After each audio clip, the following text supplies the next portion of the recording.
Você acreditaria se eu te dissesse que a Argentina já foi um dos países mais ricos do mundo? Pois é, quem vê a Argentina hoje, em meio a uma interminável crise econômica e política, jamais imaginaria que seu PIB per capita já foi maior do que a França e do que a poderosa Alemanha. Contudo, o fato é que as coisas azedaram para o lado da Argentina. Hoje, mais de 40% da sua população vive na linha da pobreza. A fome é comum e a inflação do país é cerca de 6 vezes maior que a do Brasil. Mas como será que um país com um passado tão próspero chegou a uma condição de tamanha miséria? Será que é o fim da Argentina? Bom, vem com a gente que você vai descobrir como isso aconteceu.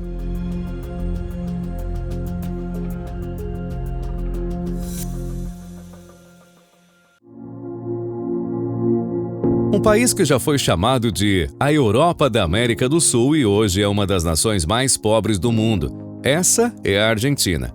E para entendermos melhor a enorme crise política e econômica dessa nação, devemos voltar várias décadas no passado. A Argentina sempre foi um país em que as atividades agropecuárias tiveram profunda importância.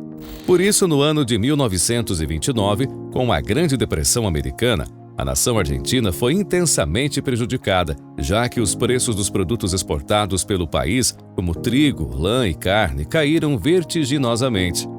A instabilidade econômica levou a um golpe de Estado contra o presidente Hipólito Yrigoyen, de modo que o militar conservador José Félix Uriburu assumiu o poder e iniciou o período chamado de Década Infame, no qual governos autoritários e radicais se revezaram no poder, o que perdurou até um novo golpe que terminaria a elevar ao cargo de presidente o ex-ministro do Trabalho, Juan Domingo Perón.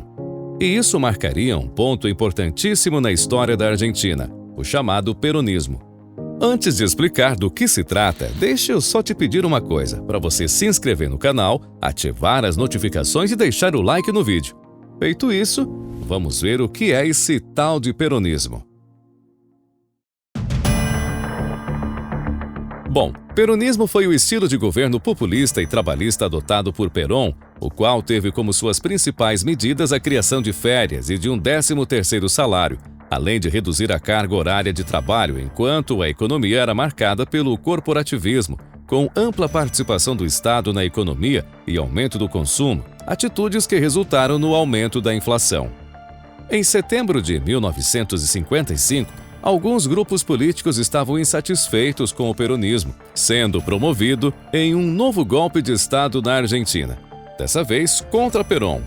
Juan Perón deixou como legado político 2 fatores que ainda hoje assombram o governo argentino, sendo eles o populismo e a inflação. Após o período peronista, a instabilidade e os golpes de Estado se seguiram na Argentina, com o surgimento de guerrilhas de esquerda e com a retomada do poder pelos militares, inaugurando uma ditadura marcada por estagnação econômica e inflação, além do aumento do endividamento. A ditadura durou até 1982, quando Raúl Alfonsín foi eleito presidente.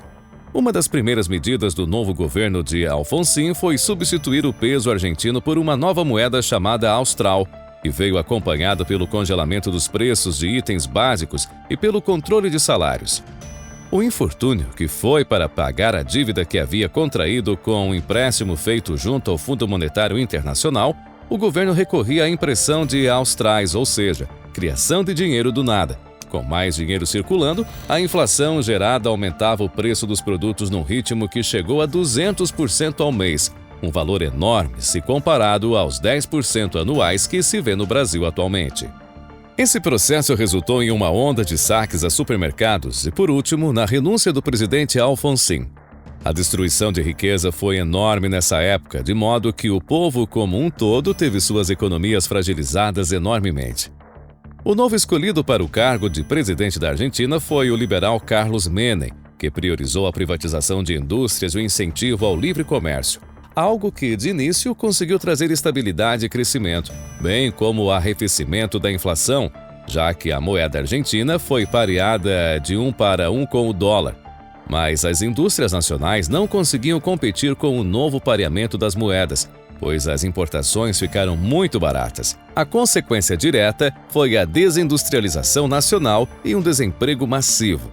A esse ponto, aquela Argentina chamada de Europa do Sul já não se parecia em nada com a nova Argentina, na qual o problema da fome se faria cada vez mais presente, com dados atuais mostrando que cerca de 2 milhões de crianças passaram fome no país por falta de recursos em 2018 e cerca de 15,5% dos menores de 18 anos sofreram com insegurança alimentar severa no ano de 2019.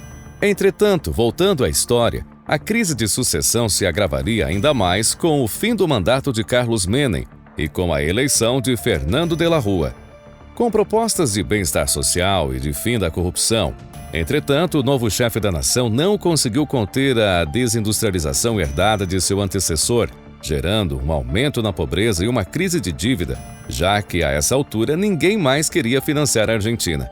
Foi nesse momento que a Argentina deu o famoso calote junto aos seus credores, dentre os quais o Fundo Monetário Internacional. No ano de 2001, o governo abandonou a paridade com o dólar e toda a inflação acumulada veio à tona. O que se seguiu foi a renúncia de Fernando de la Rúa e uma enorme crise de sucessão, de modo que a Argentina teve 5 presidentes em 12 dias, pois todos renunciaram seguidamente, o que ficou conhecido como uma das mais evidentes manifestações de instabilidade política de toda a história da nação. Em 2003, o governador de província, Néstor Kirchner, assumiu o poder e comunicou aos credores da Argentina que a preocupação de seu governo seria resolver os problemas econômicos do seu povo, enquanto deixaria o pagamento da dívida em segundo plano. O resultado foi a reestabilização econômica, uma queda relevante no desemprego, além do aumento do PIB de 97 bilhões para 329 bilhões. Nas eleições de 2007, a esposa de Néstor, Cristina Fernández Kirchner, ganhou as eleições e manteve a política econômica implantada pela gestão do seu marido. Contudo, no seu segundo mandato, Cristina sofreu duramente com pressões inflacionárias e com uma recessão de caráter internacional, que desvalorizou os produtos exportados pela Argentina, semelhante ao que ocorreu em 1929. Nessa época também explodiram alguns escândalos de corrupção, grande parte deles relacionava o governo kirchnerista com algumas mega empresas do ramo de construção civil, especialmente porque esse ramo era muito bem quisto pelos Kirchner, já que eles seguiram uma linha desenvolvimentista, na qual a construção era de suma importância para incentivar a economia e gerar empregos. Mas acredite, as suspeitas de corrupção não foram exclusividade de Cristina Kirchner, pois boa parte dos governos anteriores também tiveram casos de corrupção. O fato é que a corrupção não determinou a falência econômica da Argentina, mas escancarou a falta de compromisso histórica do governo para com o seu povo. A próxima eleição argentina demonstraria uma nova guinada à direita, com a eleição do engenheiro liberal Maurício Macri, ex-presidente do clube de futebol Boca Juniors.